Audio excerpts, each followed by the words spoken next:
और तूने मुझे शत्रु के हाथ में पड़ने नहीं दिया। तूने मेरे पांव को चौड़े स्थान में खड़ा किया है। मंगलवार 21 जनवरी 2025।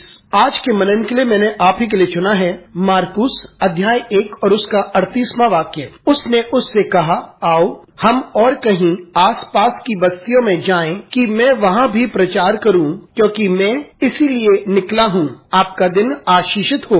यीशु मसीह अपने कार्य पर केंद्रित थे। आइए इस वाक्य पर मनन करते हैं। आज की सुबह का विषय है केंद्रित होना। हम इस बात को जानते हैं कि यीशु मसीह ने अपनी सेवकाई प्रचार करके, शिक्षा देके और लोगों को चंगाई देकर शुरू की थी। और जब यीशु मसीह अपनी सेवकाई कर रहे थे तो चेलों ने आकर उससे कहा कि बहुत सारे लोग हैं जो उसे ढूंढते हैं। तब यीशु मसीह ने उनसे कहा कि हम दूसरे शहर चलते हैं और वहाँ हम प्रचार करें, क्योंकि यह मेरा कार्य है, क्योंकि मैं इसीलिए आया हूँ। और इसी कार्य के लिए यीशु मसीह आए थे।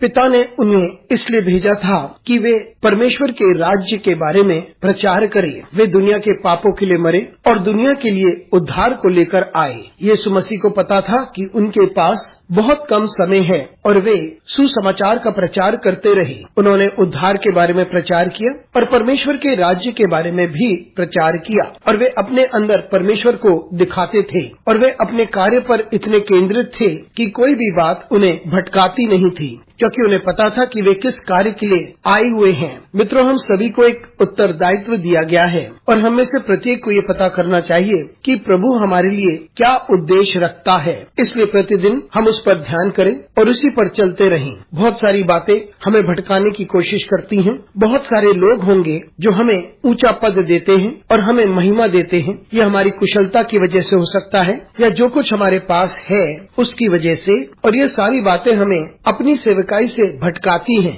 हम में से बहुत से हैं जो शुरुआत तो अच्छी करते हैं, लेकिन रास्ते में हम भटक जाते हैं और फिर हम जिस कार्य के लिए भेजे गए हैं उसको हम पूरा नहीं कर पाते। इसलिए हम निरंतर अपने ध्यान को केंद्रित रखें और वही कार्य करें जो परमेश्वर चाहता है कि हम करें, जिस प्रकार से यीशु मसीह ने किया। अनुग्रहकारी परमेश्वर स्वर्गीय पिता, तुझे धन्यवाद देते हैं, तेरी स्तुति करते हैं, तेरा आदर करते हैं। हमारी सहायता कर परमेश्वर कि हम अपने कार्य के प्रति केंद्रित हों। यीशु मसीह के नाम से मांगते हैं, आमीन।